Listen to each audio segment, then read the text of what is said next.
One of the main reasons that people step up to an interchangeable lens camera is to gain control of the elements within their image and shape what's in the viewfinder into what they see in their mind's eye. It's the difference between taking a photo and creating an image. And to listen to some photographers, you'd think this was an incredibly difficult task, made possible only by A, spending a fortune on the right kit, or B, attaining a level of photographic knowledge and skill so rarefied it's akin to matching a powerful intellectual insight to a once-in-a-lifetime spiritual heightening that only the few can attain. What? Gaining photographic skill is like being a trainee magician. Learn, practice, think, repeat. And the good news for all you photographers in training out there is that the skills you need to control and shape your image haven't changed since cameras were first invented. An understanding of ISO, aperture and shutter speed are all you need for complete control over how your image looks, and the best thing is that the vast majority of cameras allow you to study these elements individually, at your own pace, and even without leaving the house if you don't want to. And by the end of this video, that's exactly what you'll be doing, because it's raining out there and I'm not leaving my kitchen table.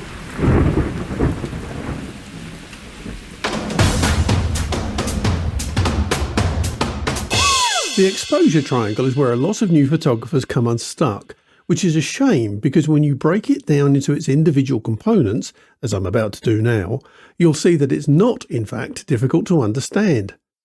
I think people become confused by it because each element, ISO, aperture and shutter speed, does two things.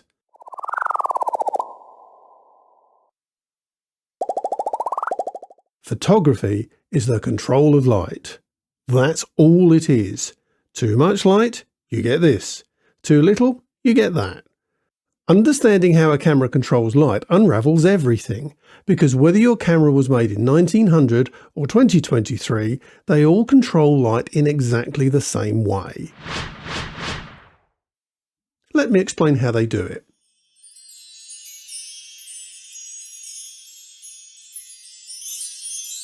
ISO actually stands for the International Organization for Standardization, which is an organisation that sets international standards for all different kinds of measurements, including, once upon a time, the speed or light sensitivity of film.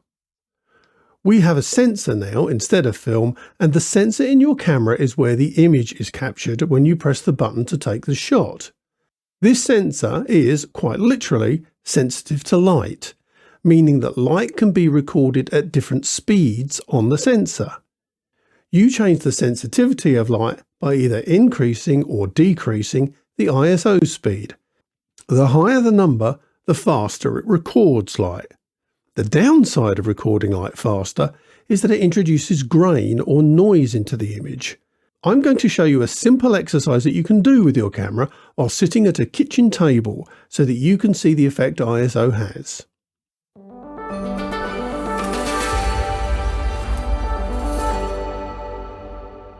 An aperture is simply another word for an opening. A door is an aperture, a window, any opening is. Yahoo! In a camera, the aperture is controlled by an iris of metal blades that sits inside the lens. You can adjust the size of the aperture by changing the aperture number using a dial in your camera. We discussed this in the last video. If the aperture is tiny, less light gets in. If the aperture is bigger, more light gets in. That's it. We're going to do an exercise at the kitchen table to show you this in action.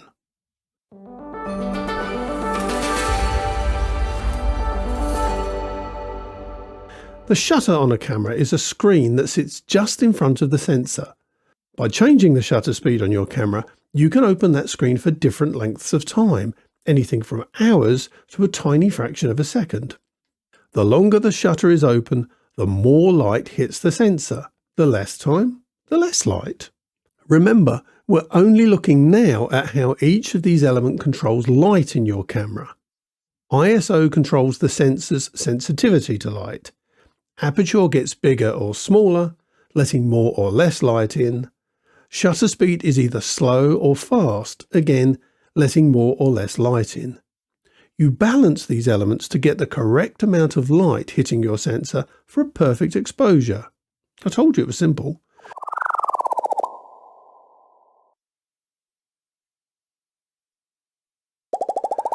What I'm going to do now is show you how you can isolate and control ISO on your camera. Apart from letting in light, each of the three elements we've discussed have different creative effects on your image, and we're going to isolate ISO, aperture and shutter speed on your camera by using the A, S and P settings on the dial on top of your camera. These will be AV, TV and P on Canon cameras. P stands for program mode, really ISO priority. A stands for aperture priority and S stands for shutter priority. The beauty of using these settings is that they are semi-automatic modes, meaning that you only have to choose one setting and the camera does the rest. P allows you to change just the ISO and lets the camera take care of all the other settings for a perfect exposure.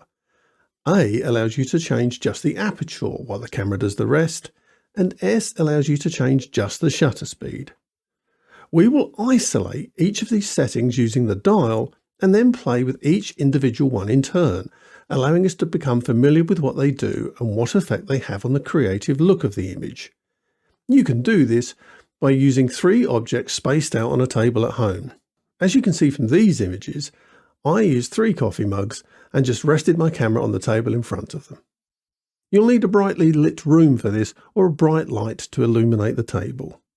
The next sections of the video are designed so that you can follow along with me step by step as I demonstrate and explain how to use each of these elements in isolation. Let's get started.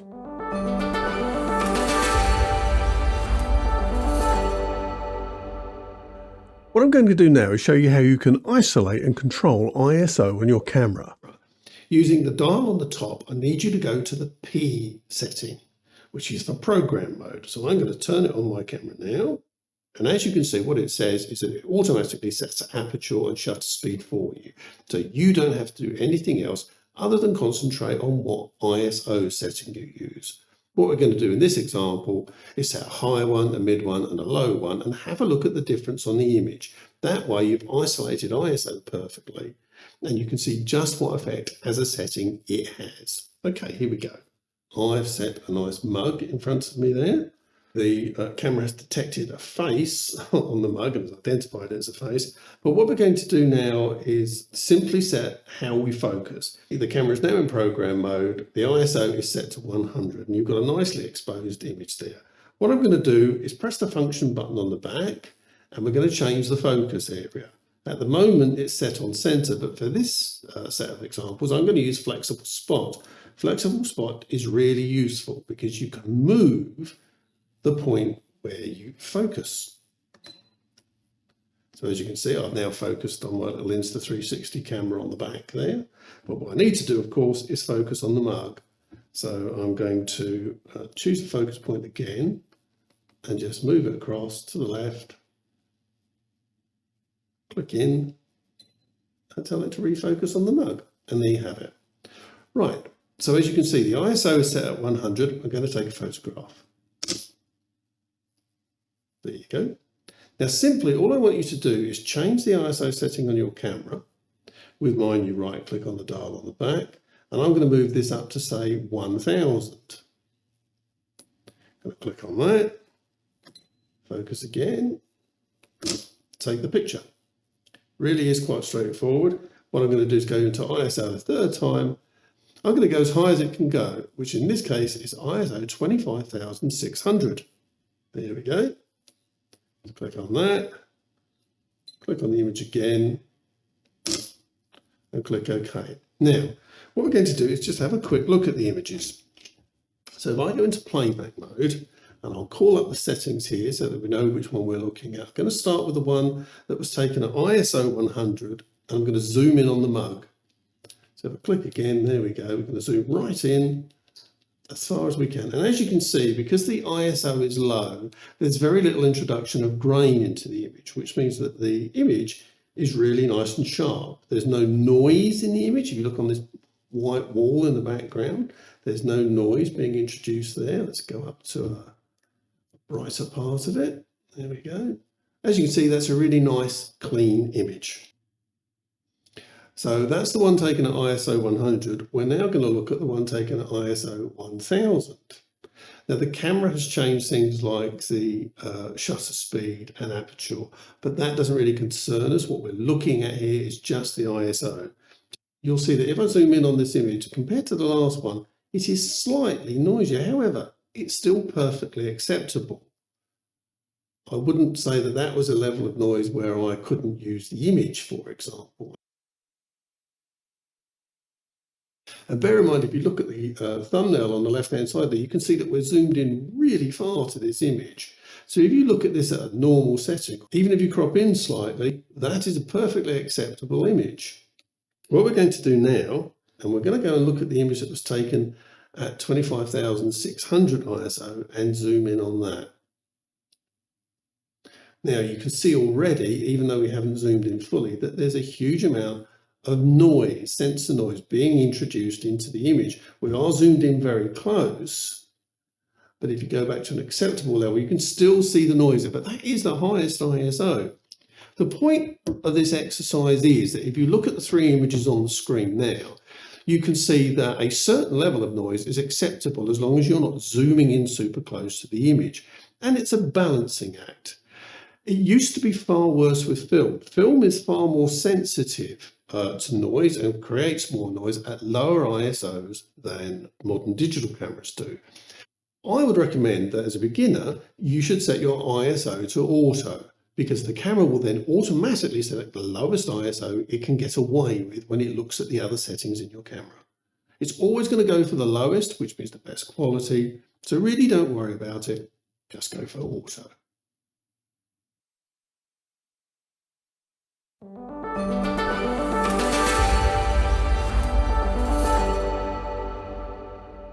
Okay, so what we're going to look at now is perhaps the most effective way to creatively control what goes on in your camera, and that's by using something called depth of field. As you can see on the table in front of me, I've got 3 mugs, and we're going to use aperture priority on the camera to control the depth of field that's between them. So first of all, I better space them out.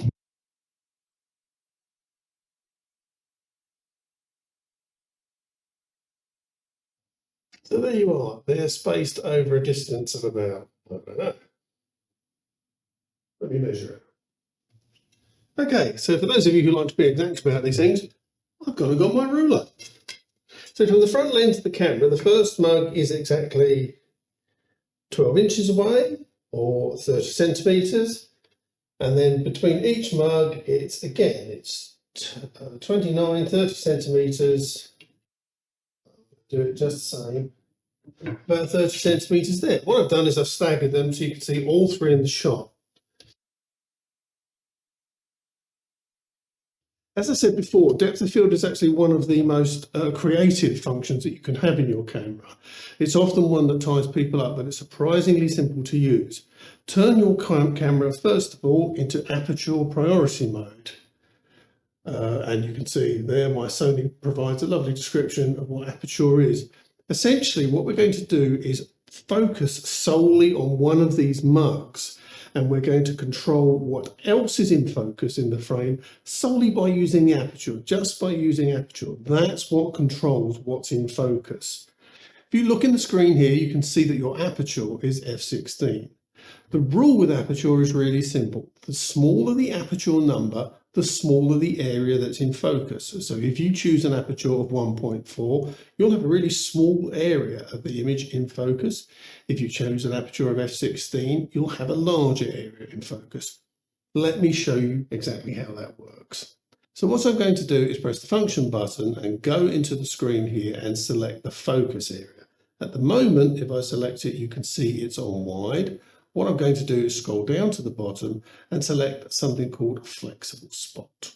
Flexible spot is really useful in an instance like this, for example, where everything that you're photographing stays still. If it was a building and you had your camera on a tripod, focus select would be absolutely perfect for this. And what you do is you use the little rocker switch on the back of your camera to move the spot to tell your camera where to focus. So I'm going to move it over this first mug. I'm going to press the focus button, and there you are. Most of you will have a kit lens that came with your camera, and usually with a kit lens, if it's a zoom particularly, the smallest aperture they'll go down to is f3.5. So that's where I'm going to set this one to start with, just to show you that it will work with your kit lens. So you just change the aperture to f3.5. We've focused on first mug, and I'll take the picture. Now, if I show you the picture back, you can see that the furthest two mugs are blurred, but the mug that I actually focused on is indeed pin sharp. The only thing I'm going to do is call up the focus area again and move the flexible spot. I'm not going to do anything else. I'm just going to move the flexible spot over to the second mug. I'm then going to refocus my camera. You can see that the first mug has gone out of focus. The rear mug has come more into focus, but it's still blurred, but the center mug is sharp in focus. Let me just zoom in on that so you can see. There you go. If you're a Bob's Burgers fan, you'll know exactly what that's about. Now, as you see, that's more in focus than on the last picture, but the front mug is now blurred. Now I'm going to just do exactly the same thing again, and I'm going to choose flexible spot again, and I'm going to move it over to the last mug, refocus, and take the picture. And again, if we zoom in on the picture, you can see that the front mug is in focus, the second mug is now blurred, but the third mug is now pin sharp. So that's essentially how you control what is in focus in your image. You use the aperture to do it. The smaller the number, the less area there is in focus. Let me show you the opposite of this. Let me show you what happens if I focus on the first mug, but then increase the aperture. So once again, let's call up the focus area, flexible spot. Going to move the spot over there. Going to focus on the first mug. Now, as you can see, with an aperture of 3.5, the final two mugs are still blurry. But if I increase the aperture, you'll see that they become sharper in the image. Let me take that shot.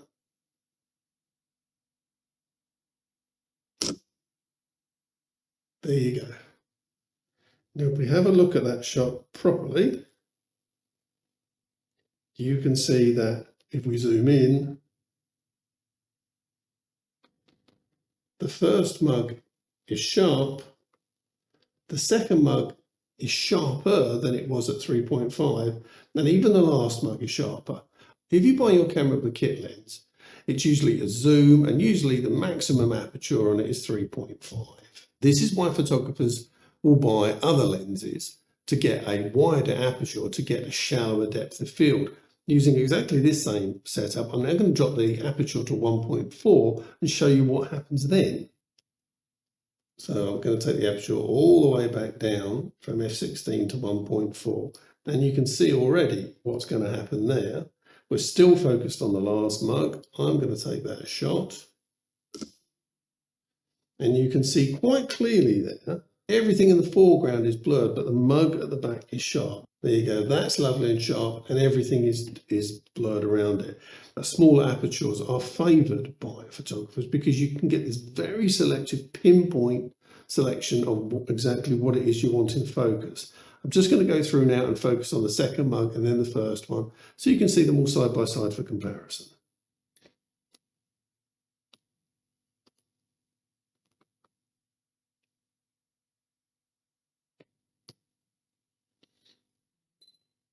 Make sure you refocus between shots.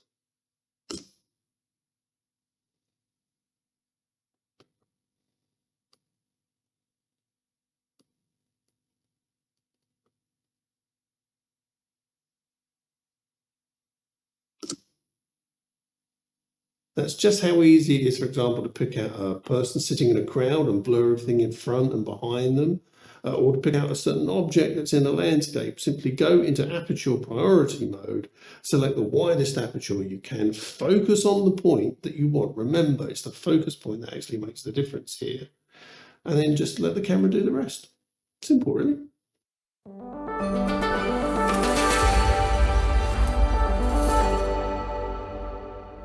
Change the dial on top of your camera to S to place it into shutter priority mode. Shutter speed allows you to set the shutter speed so that you can capture movement in the way that you want to. If you want to freeze movement, set a fast shutter speed.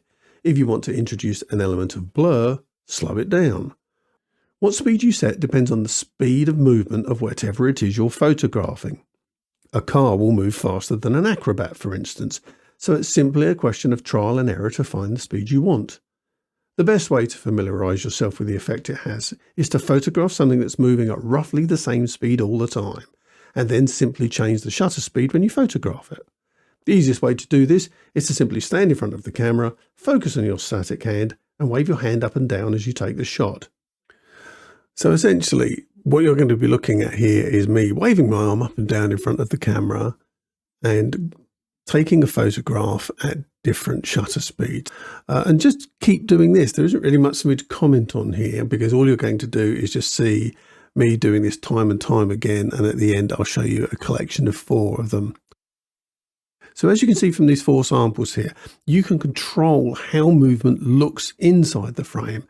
At something like 1/1600th of a second, me waving my arm gets frozen. At 1/10th of a second, it's completely blurred.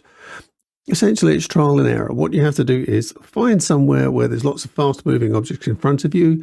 It can be joggers, it can be traffic, it can be anything you like, and just experiment with the different speeds in shutter priority mode to get a feel for what they can do.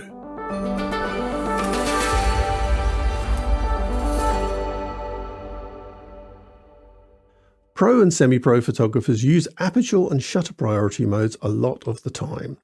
They allow you to choose what look you want for the image based on your depth of field requirements or the amount of movement you'll be shooting, and let the camera figure out the rest. These are perfect places to start your photographic journey. Practice changing the settings and becoming familiar with the button placement on your camera. Think about what suits the image you're taking best. Freezing movement? Shutter priority. Isolating a person in a crowd or just someone's eyes in a portrait? Aperture priority. Want everything sharp in a landscape? Use aperture priority, but a larger numbered aperture. Trails of movement for a bus's light? A long shutter speed, not a rapid one. Remember, learn, practice, think, repeat. Like I say, photography is a vast subject, but when it's no longer complicated, it is huge fun. Now go enjoy yourself. That's an order. Ta-da! So, now you've conquered your kitchen photography, what's next? Well, we're going to talk about how you fit the whole world into your tiny viewfinder. Not quite, but I'll show you how not to be overwhelmed by all of the choices that present themselves when you're confronted by beautiful or interesting scenery.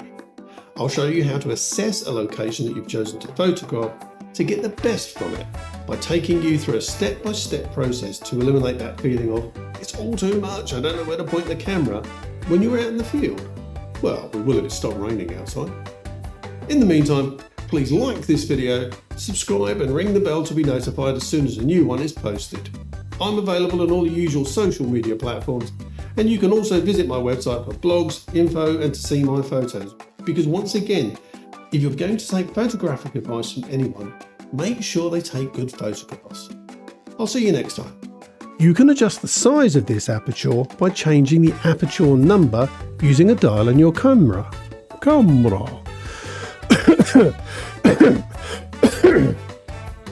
Oh, coffee.